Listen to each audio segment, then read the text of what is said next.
প্ৰিয় দৰ্শক, চৈত্ৰ মাহৰ শুক্ল পক্ষৰ প্ৰতিপদ তিথিত চৈত্ৰ নৱৰাত্ৰি উৎসৱ পালন কৰা হ'ব। এইবাৰ চৈত্ৰ নৱৰাত্ৰি উৎসৱ 2024 বৰ্ষৰ 9 এপ্ৰিলৰ পৰা আৰম্ভ হৈ 17 এপ্ৰিলত শেষ হ'ব। এই সময়ছোৱাত মা দুৰ্গাৰ 9টা ৰূপক ৰীতি নীতিৰে পূজা কৰা হয়। সনাতন ধৰ্মত এই উৎসৱৰ বিশেষ তাৎপৰ্য আছে। এই নৱৰাত্ৰি উৎসৱ বছৰৰ ভিতৰত 4বাৰ পালন কৰা হয়। এইবোৰ হৈছে চৈত্ৰ নৱৰাত্ৰি, শাৰদীয় নৱৰাত্ৰি আৰু দুটা গুপ্ত নৱৰাত্ৰি। চৈত্ৰ মাহত এই উৎসৱ পালন কৰা হয় বাবে ইয়াক চৈত্ৰ নৱৰাত্ৰি বুলি কোৱা হয়। লগতে এই পূজাক বাসন্তী পূজা বুলিও জনা যায়। এই পূজা বসন্ত কালত হয় বাবে ইয়াক বাসন্তী পূজা বুলি কোৱা হয়।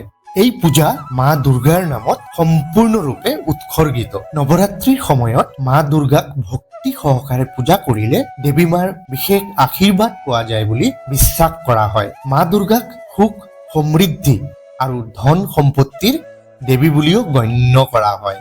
সেয়েহে জ্যোতিষ শাস্ত্ৰৰ মতে চৈত্ৰ নৱৰাত্ৰিৰ আগতে ঘৰখন ভালদৰে চাফা কৰিব লাগে, যাতে আপোনাৰ ঘৰত সদায় সুখ, সমৃদ্ধি আৰু ধন সম্পত্তিৰে ভৰি থাকে। গতিকে আজিৰ এই ভিডিঅ'ত মই আপোনালোকক ক'ম যে এই চৈত্ৰ নৱৰাত্ৰিৰ সময়ছোৱাত যদি আপুনি আপোনাৰ ঘৰলৈ কিছুমান বিশেষ বস্তু লৈ আনে, তেন্তে মা দুৰ্গা আনন্দিত হ'ব আৰু আপুনি মা দুৰ্গাৰ বিশেষ কৃপা লাভ কৰিব।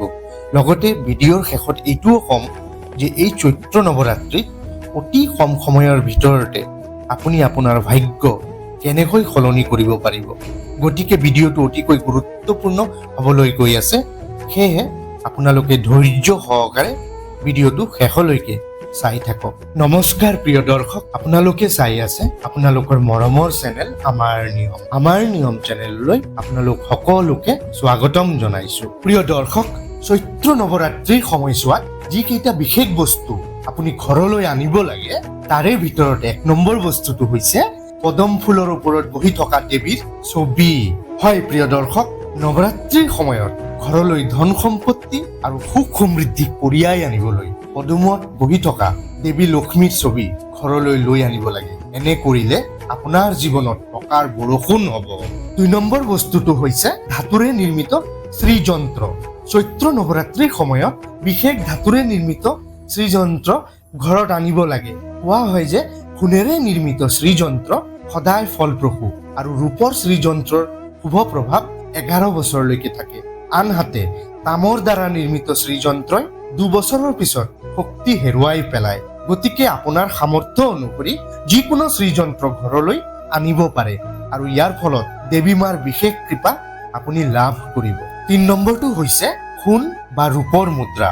নৱৰাত্ৰিৰ সময়ত ঘৰত সোণ বা ৰূপৰ মুদ্ৰা অনাটো অতি শুভ বুলি গণ্য কৰা হয়। আৰু যদি সেই মুদ্ৰাত দেৱী লক্ষ্মী বা ভগৱান গণেশৰ প্ৰতিমূৰ্তি থাকে, তেন্তে ই অধিক শুভ বুলি ক'ব পাৰি। এই মুদ্ৰাটো আনি আপুনি আপোনাৰ ঘৰৰ মন্দিৰত ৰাখি দিয়ক।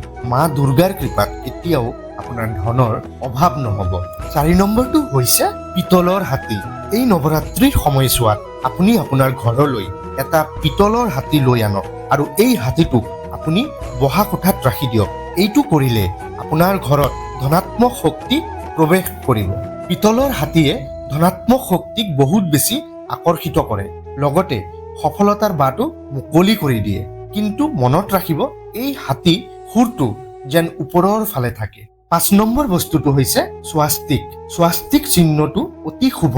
এইটো ঘৰত ৰাখিলে ভাল ফল পোৱা যায়। গতিকে চৈত্ৰ নৱৰাত্ৰিৰ দুৰ্গা অষ্টমীৰ দিনা এটা ৰূপৰ স্বাস্তিক ঘৰলৈ অনাটো অতি শুভ আৰু ফলপ্ৰসূ। দেৱী দুৰ্গাৰ বিশেষ আশীৰ্বাদ পোৱা যায়। 6 নম্বৰ বস্তুটো হৈছে ময়ূৰ পালক। চৈত্ৰ নৱৰাত্ৰিৰ দুৰ্গা অষ্টমীৰ দিনা ময়ূৰ পালক ঘৰলৈ অনাটো অতি শুভ।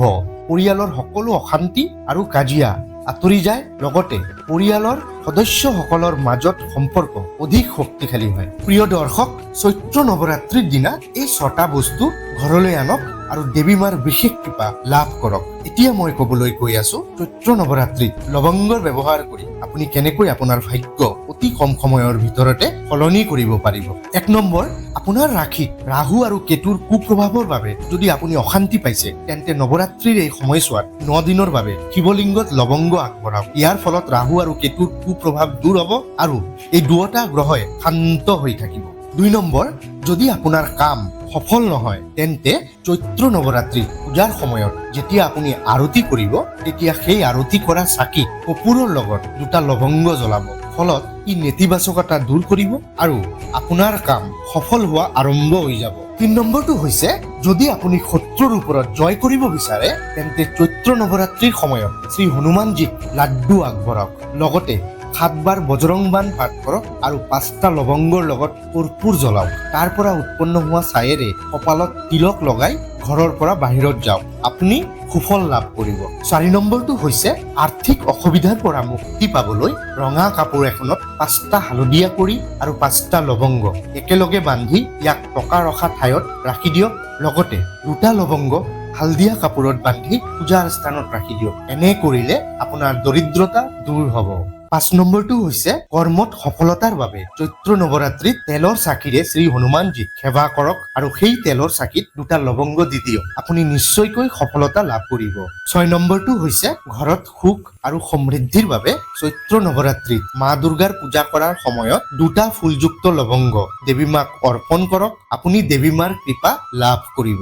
7 নম্বৰটো হৈছে, পৰিয়ালৰ শান্তিৰ বাবে 2টা গোটা লৱংগ হালধীয়া কাপোৰত বান্ধি ঘৰৰ ক'ৰবাত ওলোমাই ৰাখক, কিন্তু এইটো যাতে কাৰো দৃষ্টিগোচৰ নহয়। প্ৰিয় দৰ্শক, আশা কৰিছো আজিৰ এই ভিডিঅ'টোৰ পৰা আপোনালোকে নিশ্চয়কৈ উপকৃত হ'ব। আজিৰ এই ভিডিঅ'ত ইমানেই। ভিডিঅ'টো ভাল লাগিলে এটা লাইক, শ্বেয়াৰ আৰু কমেণ্টছত জয় মা দুৰ্গা লিখিবলৈ নাপাহৰিব। আৰু আমাৰ নিয়ম চেনেলত যদি নতুনকৈ আহিছে চেনেলটো এতিয়াই ছাবস্ক্ৰাইব কৰি দিয়ক। নতুন এটা ভিডিঅ'ৰ সৈতে পুনৰ লগ পাম। ধন্যবাদ।